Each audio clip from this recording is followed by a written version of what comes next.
ನಿಫ್ಟಿಯಲ್ಲಿ ಇವತ್ತಿಗೆ almost 10% fall ಬಂದಾಗಿದೆ.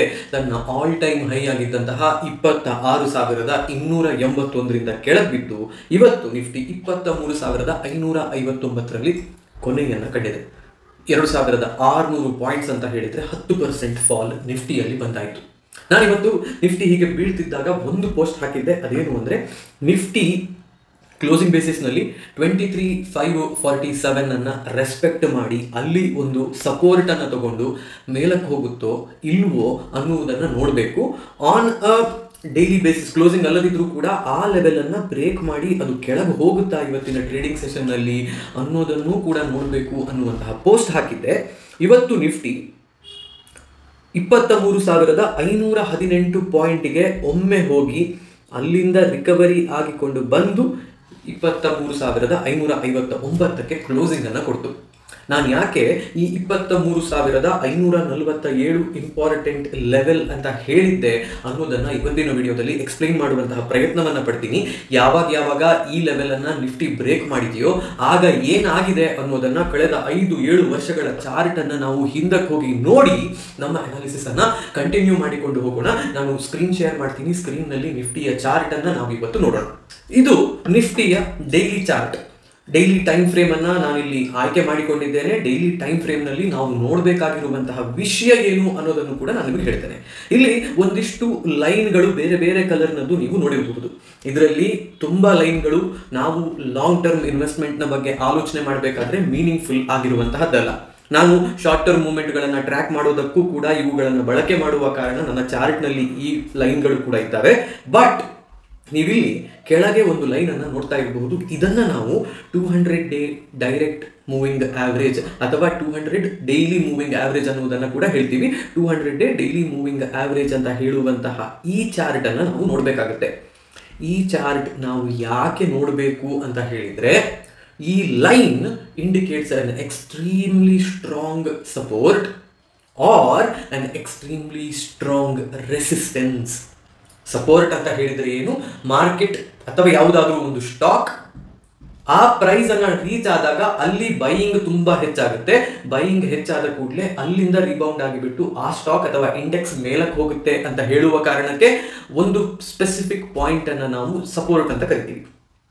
Resistance ಅಂತ ಹೇಳಿದ್ರೆ, ನೀವು ಒಂದು ಸ್ಪೆಸಿಫಿಕ್ ಪಾಯಿಂಟ್ ಅನ್ನ ಕೆಳಗಿಂದ ಬಂದು ರೀಚ್ ಆದಾಗ ಅಲ್ಲಿ ಸೆಲ್ಲಿಂಗ್ ಪ್ರೆಷರ್ ಹೆಚ್ಚಾಗುತ್ತೆ. ಸೆಲ್ಲಿಂಗ್ ಪ್ರೆಷರ್ ಹೆಚ್ಚಾಗುವ ಕಾರಣ ಅಲ್ಲಿಂದ ಪ್ರೈಸ್ ಪುನಃ ಕೆಳಗೆ ಬೀಳುತ್ತೆ ಅನ್ನುವ ಕಾರಣಕ್ಕೆ ಅದನ್ನು ರೆಸಿಸ್ಟೆನ್ಸ್ ಅಂತ ನಾವು ಕರಿತೀವಿ. ಈಗ 200 ಡೇ ಮೂವಿಂಗ್ ಆವರೇಜ್ ಅಂತ ಹೇಳುವಂತಹದ್ದು ಒಂದು extremely important support. Stock market ಕೆಳಗೆ ಬೀಳ್ತಾ ಇರುವಾಗ ಒಂದು ವೇಳೆ ಇದನ್ನು ಬ್ರೇಕ್ ಮಾಡಿ ಕೆಳಗೆ ಹೋಯ್ತು ಮಾರ್ಕೆಟ್ ಅಂತ ಹೇಳಿದ್ರೆ, it becomes an extremely strong resistance also.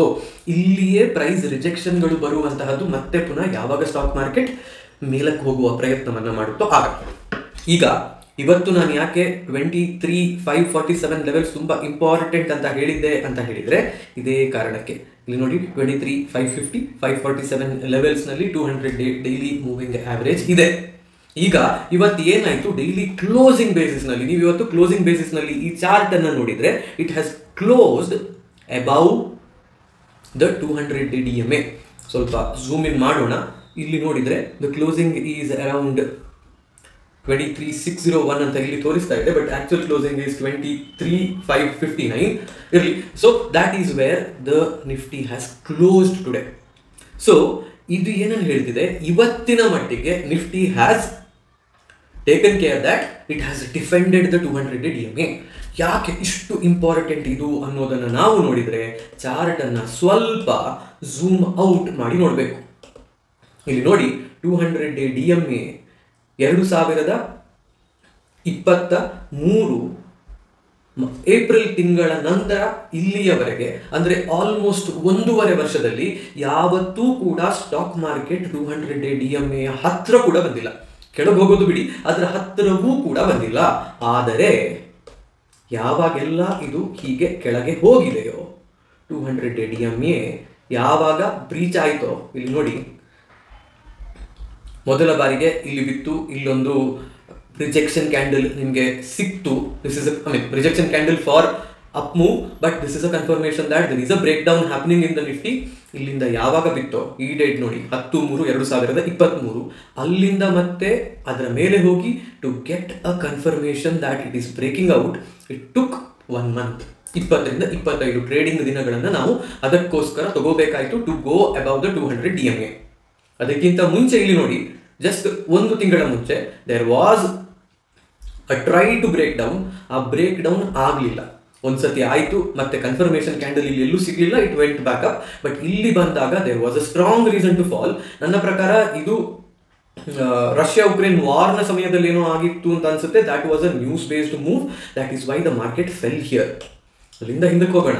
ಹಿಂದಕ್ಕೆ ಹೋದ್ರೆ ಒಂದು ಸರ್ತಿ 2022ರಲ್ಲಿ ಬೀಳುವ ಪ್ರಯತ್ನವನ್ನ ಮಾಡ್ತು. It could not, it went back up. ಆದರೆ ಅದಕ್ಕಿಂತ ಮುಂಚೆ ನಿಮಗೆ 2022ರಲ್ಲೇ ಸಮ್ವೇರ್ ಅರೌಂಡ್ ಏಪ್ರಿಲ್ಗೆ ಮಾರ್ಕೆಟ್ ಕೆಳಗೆ ಬಿತ್ತು. 200 DMA ಇಲ್ಲಿದೆ. ಅದನ್ನು ಕ್ರಾಸ್ ಮಾಡೋದಕ್ಕೆ ಇಟ್ ಟುಕ್ ಆಲ್ಮೋಸ್ಟ್ 3 ಮಂತ್ಸ್.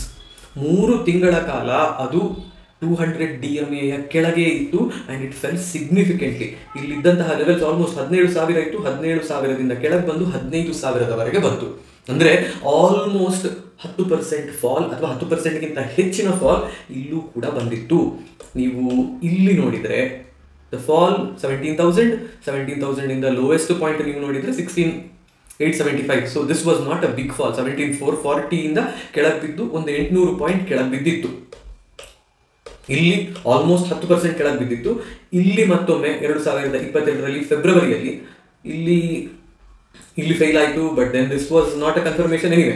ಇಲ್ಲಿಯೂ ಕೂಡ ಬಿದ್ದಾದ ಮೇಲೆ 16,000ದಿಂದ ಕೆಳಗೆ ಬಂದು 15,600. So this again was 16,800 to 15,720. So ಇಲ್ಲೂ ಕೂಡ ಒಂದು 1,000 ಪಾಯಿಂಟ್ ಫಾಲ್ ಬರುತ್ತೆ. ಅದಕ್ಕಿಂತ ಮುಂಚೆ ನೀವು ಹೋಗಿ ನೋಡಿದರೆ the next big fall that you see is in 2020ಯ ಕೋವಿಡ್ ಕ್ರ್ಯಾಶ್ ಸಮಯದಲ್ಲಿ ಇದಕ್ಕಿಂತ ಮುಂಚೆ ಬಿದ್ದದ್ದು. ಆ್ಯಂಡ್ ಇಲ್ಲಿ ಬಿದ್ದಾಗ ತುಂಬ ದೊಡ್ಡ ಟೈಮನ್ನು ನಾವು ತಗೊಂಡ್ವಿ. ಫೆಬ್ರವರಿಯಲ್ಲಿ ಬಿದ್ದಂತಹ ಮಾರ್ಕೆಟ್ ಅಲ್ಲಿಂದ ಮೇಲಕ್ಕೆ ಹೋಗೋದಕ್ಕೆ ಆಲ್ಮೋಸ್ಟ್ 5 ತಿಂಗಳನ್ನು ತಗೊಳ್ಳುತ್ತೆ. 5 ತಿಂಗಳ ಮೇಲೆ ಸ್ಟಾಕ್ ಮಾರ್ಕೆಟ್ ಈ ಪಾಯಿಂಟಿಂದ ಮೇಲಕ್ಕೆ ಹೋಗುತ್ತೆ. ಇದೇ ರೀತಿಯಲ್ಲಿ ಇದಕ್ಕೆ 2020ಕ್ಕೆ ಬಂದ್ವಿ ಅಂದರೆ 4 ವರ್ಷಗಳ ಕಾಲ ನಾವು ಹಿಂದೆ ಹೋಗತ್ತು. ಹೀಗೆ ಹಿಂದೆ ಹೋದಾಗ ನಾವು ನೋಡಿದ ಹಾಗೆ ಒಂದು 5 ಸರ್ತಿ ನಿಫ್ಟಿ ತನ್ನ 200 DMAಯನ್ನು ಬ್ರೇಕ್ ಡೌನ್ ಆಗಿ ಕನ್ಫರ್ಮೇಶನ್ ಕ್ಯಾಂಡಲ್ ಅನ್ನು ಕೂಡ ಕೊಟ್ಟು ಅಲ್ಲಿಂದ ಕೆಳಗೆ ಹೋಗಿರುವಂತಹ ಉದಾಹರಣೆ ಇದೆ. ಹೀಗೆ ಹೋದಾಗಲೆಲ್ಲ ಮಿನಿಮಮ್ 700 to 800 ಪಾಯಿಂಟ್ ಫಾಲ್ ಬಂದಿತ್ತು. ಮ್ಯಾಕ್ಸಿಮಮ್ ಇಲ್ಲಿ ನೀವು ನೋಡಿದರೆ 11,700ರಿಂದ ಆಲ್ಮೋಸ್ಟ್ 7,500ರವರೆಗೆ, ಅಂದರೆ 30%ನಷ್ಟು ಫಾಲ್ ಅನ್ನು ಕೂಡ ನಿಫ್ಟಿ ಕೊಟ್ಟಿದೆ when ever it has broken 200 DMA. ಇಲ್ಲೂ ಕೂಡ ನಿಮಗೆ ನೋಡೋದಕ್ಕೆ ಸಿಗುತ್ತೆ. 200 DMAಯನ್ನು 2019ರ ಜುಲೈ ತಿಂಗಳಲ್ಲಿ ಬ್ರೇಕ್ ಮಾಡ್ತು. ಅಲ್ಲಿಂದ ಮೇಲಕ್ಕೆ ಹೋಗೋದಕ್ಕೆ ಮತ್ತೆ 2 ತಿಂಗಳ ಕಾಲಾವಕಾಶ ಅದಕ್ಕೆ ಬೇಕಾಯಿತು. When you look at it, ಇಲ್ಲೂ ಕೂಡ ಇದೊಂದು ಸಣ್ಣ ಫಾಲ್ ಅಂತ ಯೋಚನೆ ಮಾಡಿದ್ರು. When it was a bigger fall 4-10 ಅಂತ ಹೇಳಿದರೆ ಅಕ್ಟೋಬರ್ನಲ್ಲಿ ಬಿದ್ದದ್ದು. ಅಲ್ಲಿಂದ ಮತ್ತೆ ಮೇಲಕ್ಕೆ ಹೋದದ್ದು ನವೆಂಬರ್ನಲ್ಲಿಯೇ. 1 ತಿಂಗಳ ಅವಧಿಯನ್ನು ಮಿನಿಮಮ್ ನಿಫ್ಟಿ ತಗೊಂಡಿದೆ when ever it has fallen from its 200 DMA. So ಇದು ನಮಗೆ ಈಗ ಇರುವಂತಹ ಒಂದು ಅತೀ ಮುಖ್ಯ ಲೆವೆಲ್ಸ್.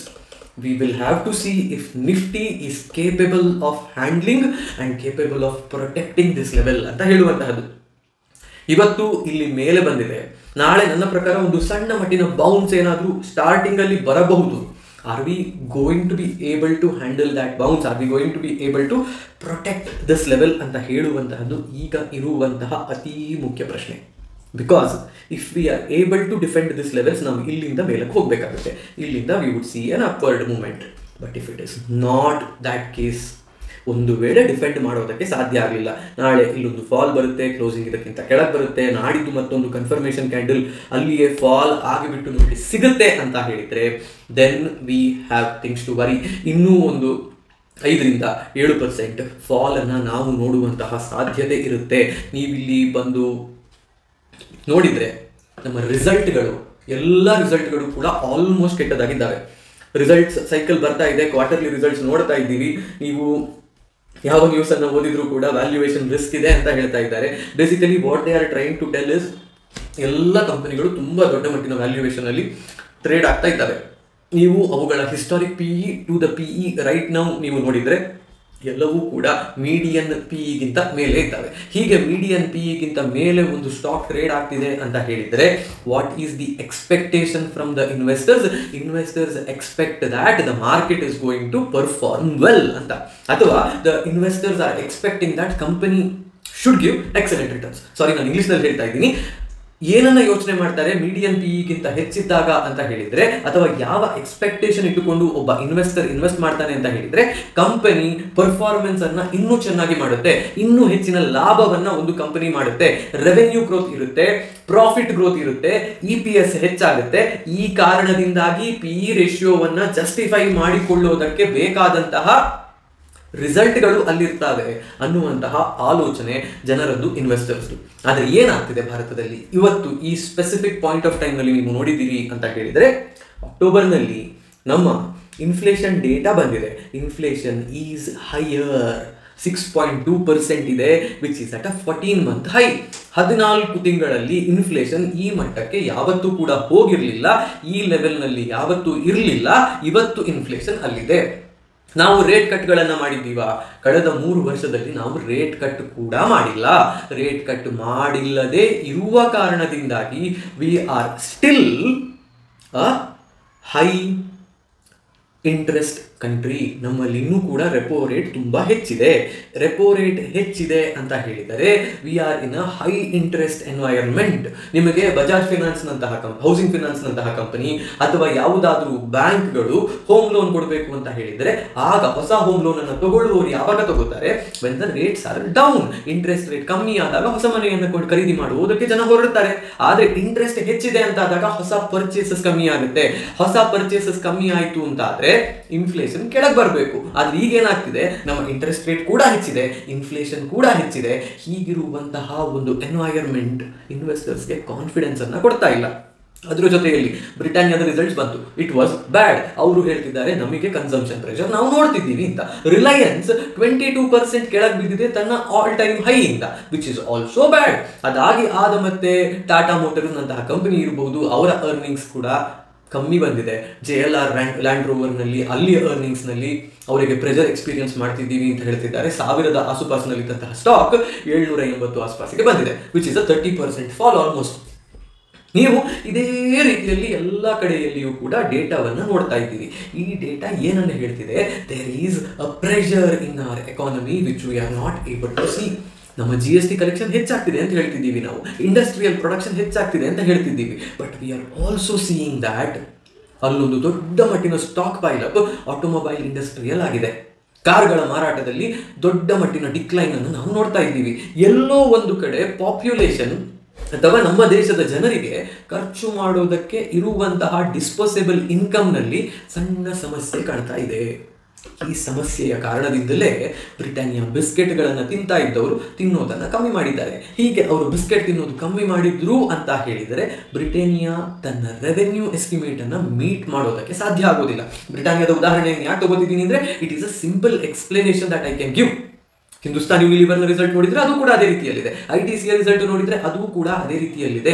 ಪ್ರತಿಯೊಂದು ಕಂಪನಿ, ಏಷ್ಯನ್ ಪೇಂಟ್ಸ್ ಕಥೆಯನ್ನು ನೋಡಿದ್ರೆ ನಿಮ್ಗೆ ಅಲ್ಲೂ ಕೂಡ ಸಿಮಿಲರ್ ಸ್ಟೋರಿ ಕಾಣ್ತಾ ಇದೆ. They are missing their results big time.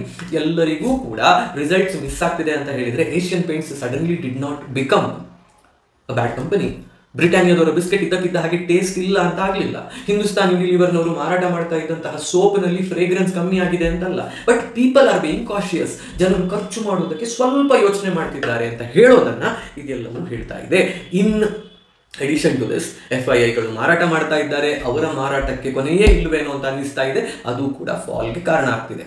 ಇಷ್ಟೆಲ್ಲವೂ ಇದ್ದಾಗ fundamentally also we have problems. Fundamental ಸಮಸ್ಯೆಗಳೇನು? ಇನ್ಫ್ಲೇಷನ್ ಹೆಚ್ಚಿದೆ, ಜನರು ಖರ್ಚು ಮಾಡ್ತಾ ಇಲ್ಲ. ಖರ್ಚು ಮಾಡದೆ ಇರುವ ಕಾರಣದಿಂದಾಗಿ companies are not able to meet result estimates. Revenue estimates miss ಆಗ್ತಿದೆ, ಪ್ರಾಫಿಟ್ ಎಸ್ಟಿಮೇಟ್ಸ್ ಮಿಸ್ ಆಗ್ತಿದೆ. ಇದು ಫಂಡಮೆಂಟಲ್ ಸಮಸ್ಯೆ. ಟೆಕ್ನಿಕಲ್ ಸಮಸ್ಯೆ ಏನು? ಟೆಕ್ನಿಕಲ್ ಸಮಸ್ಯೆ, we are extremely close to 200 DMA. 200 DMA ಅನ್ನು ಡಿಫೆಂಡ್ ಮಾಡೋದು ನಮಗೆ ಸಾಧ್ಯ ಆಯಿತು ಅಂತ ಹೇಳಿದರೆ 200 ದಿನಗಳ ಡೈಲಿ ಮೂವಿಂಗ್ ಆವರೇಜ್ ಇದು. ಇದನ್ನು ನಮಗೆ ಡಿಫೆಂಡ್ ಮಾಡೋದು ಸಾಧ್ಯ ಆಯಿತು ಅಂತ ಹೇಳಿದರೆ we can see that there will be an up move. But ಇದನ್ನು ಡಿಫೆಂಡ್ ಮಾಡೋದು ಸಾಧ್ಯ ಆಗಲಿಲ್ಲ ಅಂದರೆ this is an extremely important support. ಇದನ್ನು ನಾವು ಡಿಫೆಂಡ್ ಮಾಡೋದಕ್ಕೆ ಸಾಧ್ಯ ಆಗಲಿಲ್ಲ ಅಂದರೆ there will be a bigger bloodshed, ತುಂಬ ದೊಡ್ಡ ಮಟ್ಟಿನ ಒಂದು ಕರೆಕ್ಷನ್. ತುಂಬ ಅಂತ ಹೇಳೋದಿಲ್ಲ ನಾನು, ನಾವು ನೋಡಿದ್ದೀವಿ ಹಿಸ್ಟಾರಿಕಲಿ 500ರಿಂದ 700 ಪಾಯಿಂಟ್ಸ್ ಮಿನಿಮಮ್, ಅಲ್ಲಿಂದ ಮತ್ತೆ 30% ಕೆಳಗೆ ಹೋಗಿದೆ. ಬಟ್ 30% ಕೆಳಗೆ ಹೋಗುವಂತಹ ಯಾವುದೇ ನ್ಯೂಸ್ ಅಟ್ಲೀಸ್ಟ್ ಈಗ ಇಲ್ಲ. 5ರಿಂದ 7-8%ವರೆಗೆ ಹೋಗಬಹುದು, ಅಷ್ಟರವರೆಗೆ ಹೋಗಿ ವಾಪಸ್ ಬರುವಂತಹ ಸಾಧ್ಯತೆ ಇದೆ. So this is the story. ಈ ಸ್ಟೋರಿ ಇರಬೇಕಾದ್ರೂ ಕೂಡ ನೀವೇನು ತುಂಬ ತಲೆಬಿಸಿ ಮಾಡಬೇಕಾಗಿಲ್ಲ. ಪೊಸಿಷನ್ ಸೈಸಿಂಗ್ ಸರಿಯಾಗಿದ್ದರೆ, ಲಾಂಗ್ ಟರ್ಮ್ ಪರ್ಸ್ಪೆಕ್ಟಿವನ್ನು ನಿಮ್ಮ ಬಳಿಯಲ್ಲಿ ಇಟ್ಕೊಂಡಿದ್ದರೆ, 4ರಿಂದ 5 ವರ್ಷದ ಟೈಮ್ ಹೊರೈಸನ್ನಲ್ಲಿ ನೀವು ಆಲೋಚನೆಯನ್ನು ಮಾಡಿದರೆ, you don't have to worry much about it. ನಾವು ಇದೇ ವಿಡಿಯೋದಲ್ಲಿ ಅಥವಾ ಇದೇ ಚಾರ್ಟ್ಗಳನ್ನು ನೋಡಿದಾಗ ನಮಗೆ ಕಂಡದ್ದೇನು ಅಂತ ಹೇಳಿದರೆ, ಮ್ಯಾಕ್ಸಿಮಮ್ 5 ತಿಂಗಳ ಒಳಗೆ ಇಲ್ಲಿಯವರೆಗೆ historically Nifty has come back up and it has cross to 200 DMA and it has gone above it. So max to max 5 ತಿಂಗಳ ಅವಧಿ, 4ರಿಂದ 5 ತಿಂಗಳ ಅವಧಿಯಲ್ಲಿ we will go beyond this, provided ಯಾವುದೋ ದೊಡ್ಡ ಮಟ್ಟಿನ ರಿಸೆಷನ್, ಯಾವುದೋ ಒಂದು ದೊಡ್ಡ ಮಟ್ಟಿನ ಜಗತ್ತನ್ನೇ ಮುಗಿಸುವಂತಹ ಯುದ್ಧ ಆಗಲಿಲ್ಲ ಅಂದರೆ we will all be fine. ಇದಿಷ್ಟು ನಾನು ಹೇಳಬೇಕಿದ್ದಂತಹ ಮಾಹಿತಿ. ಕ್ವಾಲಿಟಿ ಸ್ಟಾಕ್ಗಳನ್ನು ನೀವು ಖರೀದಿ ಮಾಡಿದ್ರಿ, ನಿಮ್ಮ ಪೋರ್ಟ್ಫೋಲಿಯೋದಲ್ಲಿ ಅವು ಇದ್ದಾವೆ ಅಂತ ಹೇಳಿದರೆ, ಈ ಕರೆಕ್ಷನನ್ನು ಅವುಗಳನ್ನು ಆ್ಯಾವ್ರೇಜ್ ಮಾಡಿಕೊಳ್ಳೋದಕ್ಕೆ ಬಳಕೆ ಮಾಡಿ. SIP ಮಾಡೋದನ್ನು ಕಂಟಿನ್ಯೂ ಮಾಡಿ. ನನಗೆ ತುಂಬ ಖುಷಿ ಕೊಟ್ಟಂತಹ ವಿಷಯ ಏನು ಅಂತ ಹೇಳಿದರೆ, ಅಕ್ಟೋಬರ್ ತಿಂಗಳಲ್ಲಿ ಅಷ್ಟು ದೊಡ್ಡ ಮಟ್ಟಿನ ಫಾಲ್ ಬಂದಾಗಲೂ ಕೂಡ ಭಾರತೀಯ ರಿಟೇಲ್ ಇನ್ವೆಸ್ಟರ್ಸ್ ಮತ್ತು ಓವರ್ ಆಲ್ ಆಗಿ ಹೂಡಿಕೆದಾರರು SIPಯ ಮೇಲೆ ಭಯಂಕರವಾಗಿ ಹೂಡಿಕೆಯನ್ನು ಮಾಡಿದ್ದಾರೆ. 41,000 ಕೋಟಿಯ ಇನ್ಫ್ಲೋವನ್ನು ಅಕ್ಟೋಬರ್ ತಿಂಗಳಲ್ಲಿ SIPಗಳು ನೋಡಿದ್ದಾರೆ. This is good. ಇದನ್ನು ಮುಂದುವರಿಸಿ, ಎಲ್ಲವೂ ಒಳ್ಳೆಯದಾಗುತ್ತೆ. ಇದಿಷ್ಟು ಇವತ್ತಿನ ವಿಡಿಯೋ. ಈ ವಿಡಿಯೋ ನಿಮ್ಗೆ ಇಷ್ಟ ಆಯಿತು ಅಂತ ಯೋಚನೆ ಮಾಡ್ತೀನಿ. ದಯವಿಟ್ಟು ಕಮೆಂಟ್ ಮಾಡಿ ನಿಮ್ಮ ಅಭಿಪ್ರಾಯವನ್ನು ಹೇಳಿ. ಹೋಗಿ ಬರ್ತೀನಿ. ನಾನು ನಿಮ್ಮ ಆಶೀಶ್ ಸಾರಡ್ಕ.